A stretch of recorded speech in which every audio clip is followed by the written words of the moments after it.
Après une action sans précédent de l'armée israélienne depuis 2017, 15 corps d'ambulanciers palestiniens et de membres de l'équipe du service de défense civile palestinien à Gaza ont été récemment retrouvés dans la ville de Rafah, dans le sud de la bande de Gaza.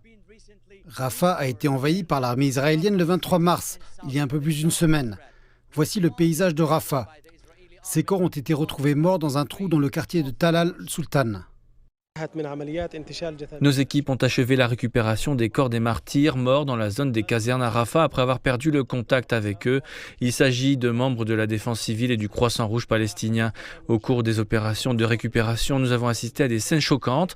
Les forces d'occupation israéliennes avaient placé les corps dans un trou de plus de 2 mètres de profondeur. Nous avons également vu un membre de l'équipe ligoté et déshabillé. Il y a eu des tirs directs à la tête et à la poitrine.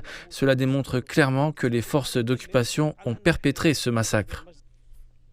Le service de défense civile palestinien affirme qu'il s'agit d'un crime odieux qui devrait être puni par le droit international. Non seulement les services de défense civile, mais aussi la Fédération internationale de la Croix-Rouge et du Croissant-Rouge dans le monde ont condamné cet acte sans précédent.